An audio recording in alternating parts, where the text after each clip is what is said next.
Hello and welcome to Digital Techniques, episode number 6. I am Dawn Griffin of Zorfbert and Fred, zfcomics.com, and this is brought to you by the Webcomic Alliance at webcomicalliance.com. And episode 6, I want to show you a couple of different things remaining from my process technique, which includes balloons, text, and also how to set up a template file, which I'm going to give you a tour of mine right now. And this is the file that I start every comic off with. And I have a bunch of layers here that I have set up and ready to go.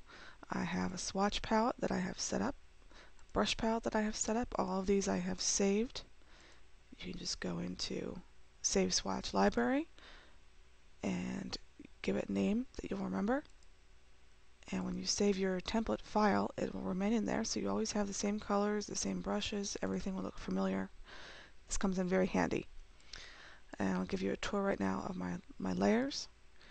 I have a title layer at the very top. Turn on and off so you can see what it is, and that's just showing you the title and my name. And then I have a text layer, and you'll see at the bottom here I have two set fonts here that I use. I use Digital Strip and the bold version of Digital Strip for most of my text. I may bring in other fonts, but this is the basics. And when I'm typing something,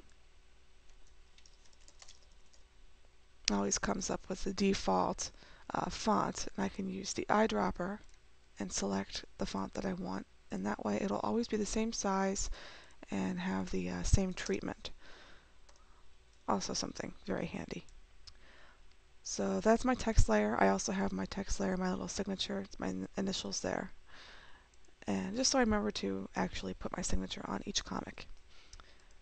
And the layer underneath that is bubbles. There's nothing on it right now, but that will have the balloons that go behind the text. After that is the line, and I actually have the 4 panels laid out here are set on the line layer. And I use a regular brush here, probably this one here, which is about 6 point in diameter, and variation of 6 point using pen pressure. And that is how I created these. And as I'm laying out my strips, sometimes I might need to change them. I need to take one and make it smaller and make the other one bigger. And this just allows me to do that pretty easily. With my comic, I use hand-drawn looking panels. Other people might be able to use a simple rectangle tool like this. Maybe put a brush stroke on it and be able to change the size of that as well. This will be where I ink on the line layer. I'll ink right with the black panels on the same layer. Underneath the line layer is the color layer. Also my gray tones will go on this layer beneath the inking line art. On this layer I also have saved, because I've just recently started to use it, I've saved a pattern here so that when I'm using a brush tool, it'll pick up that pattern. And the reason I save it is because, as you can see in my swatch library, I have a bunch of different types of patterns. When you first draw something that has a pattern in it, the pattern might be bigger than you had intended.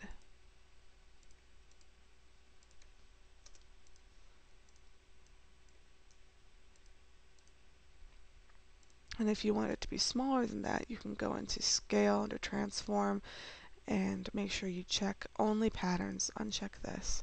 And if I wanted to make the pattern here bigger for some reason, maybe I want to make it 200%. That makes it about 200%. Now in my case, the original brush pattern was too big, so I wanted to make it smaller. So I saved this here. And then every time I want to color using this pattern, maybe for quilts or whatever else, I can just use, again, the eyedropper tool. And then I'll make sure it's the exact same size as it was in the last strip. Okay, moving on from the color layer. Underneath that I have backgrounds. Something I am using sparingly for right now, but we'll see if I start using them again. But I have saved some commonly used scenes from my comic. There's a sidewalk scene here, and like a backyard with the fence there, kitchen, living room. Typical stuff if you just want to throw something in the background. If it doesn't really matter, then I can reuse these. And finally, the layer on the bottom is the sketch layer, which I will use a very light colored small brush to be able to sketch behind everything else. And then I'll ink over top of that and add the color one layer behind the ink. That is a basic tour of my template file. It is great to have a template file set up with the same preferences and the same swatches and brushes as I mentioned before, just so that you can be consistent. Anything with comics, consistency is key.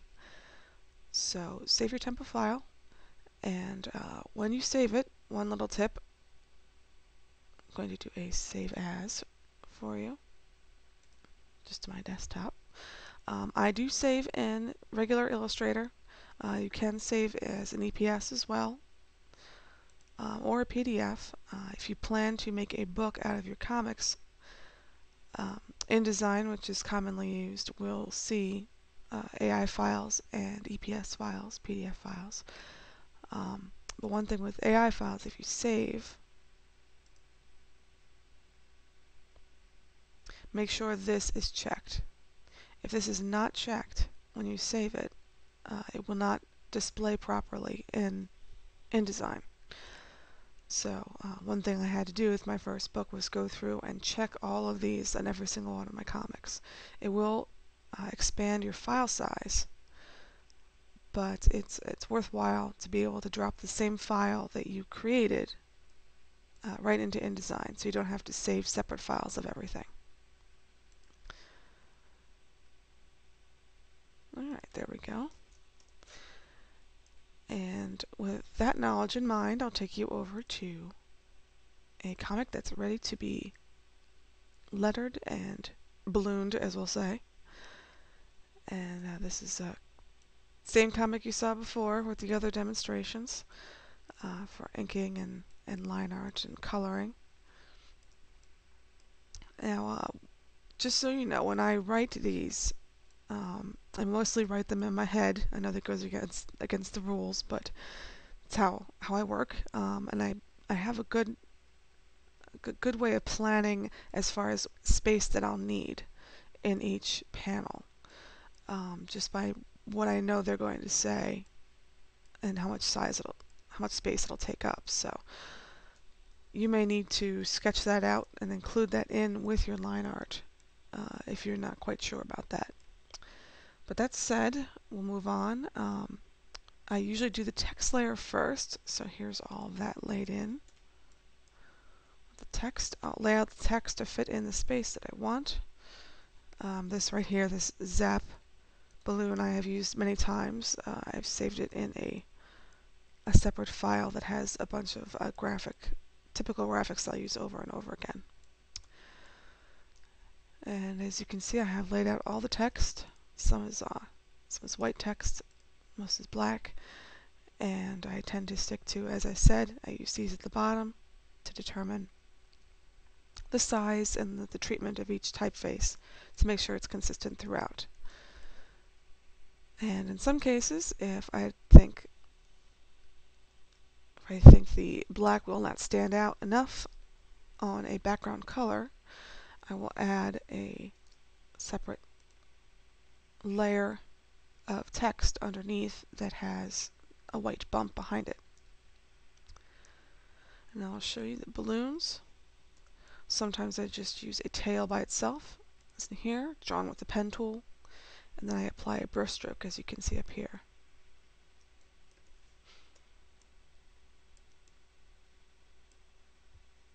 And as you can see, these are pretty tricky, as they were half black and half white,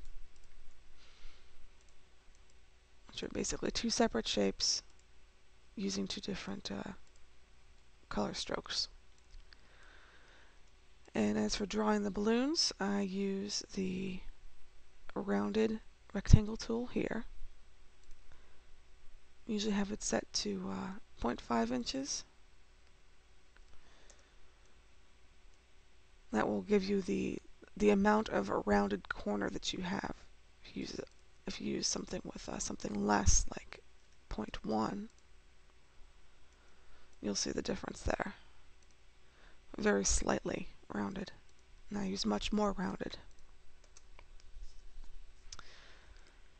And again, I use a brushstroke on it so that it gives it a little bit of character to it, blends in more with my artwork. If I do remove brushstroke, you can see the difference. This is with 1 point. It's just more of a consistent shape all around, but if I give it a brushstroke, it gives it a little bit of character. Now here's a balloon that I made. There's actually two. I'll show you how I do that. First off, let's go back and change this. Back to 0.5.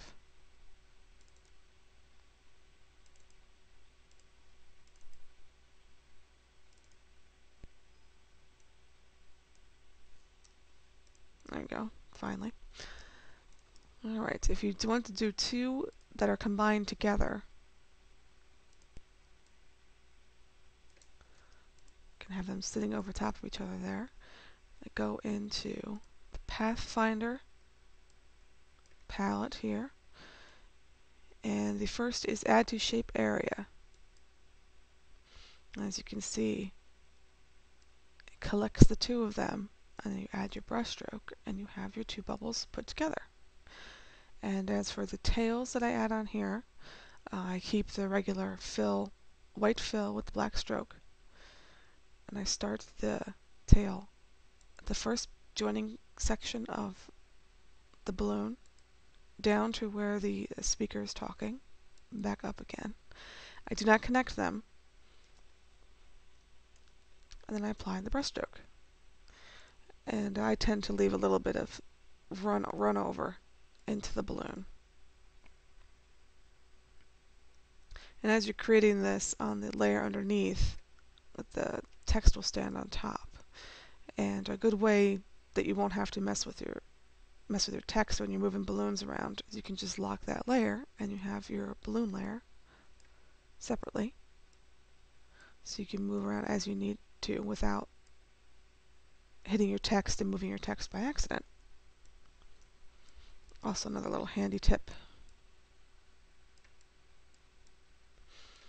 And then, as I mentioned, when I'm done on my text layer, I will make sure I put my signature in the corner. And for sound effects and things like that, I tend to use a font called, let me find it, Bada Boom.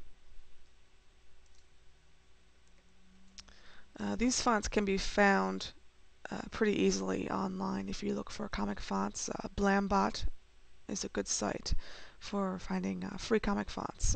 Some you pay for, some are free, so you can kind of get a taste of them, and if you really like them, you can pay for the more professional version of it. Usually has more options like italics or bold. So, but it's a great site to stop at and pick out some that you think work for your comic. As for adding sound effects, as I was saying, I can go into Effect, Warp, and I use these a great deal. If you wanted to give it an arch, and you can click Preview to see how it changes accordingly. You can change the bend to be a little bit or more, a lot. You can change the distortion horizontally, which I like to do. So looks like the sound effects starts quiet and gets bigger. And then you can alter the text after you do that any way you wish.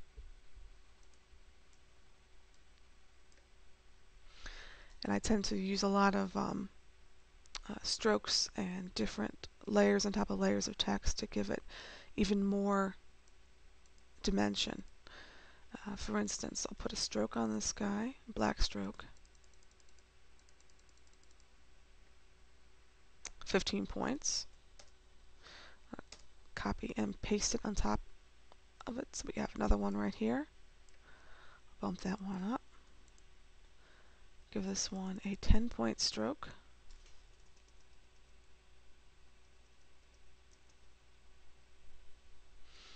And I will copy and paste it once again. Change it to white and take the stroke away. And for, big sound effects or something more interesting, that is an easy way of throwing them together real quick. And then you can always go into Object, Expand Appearance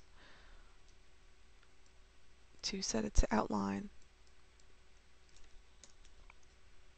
And that way, if you need to turn it, it keeps it in the same position. If you did not outline it first, there we go. When you turn it, it will distort it in different ways, as you can see. Which could be to your advantage depending on what you want to do, but if you don't like how it's distorting, you can always go to Object, Expand Appearance. And you should be set.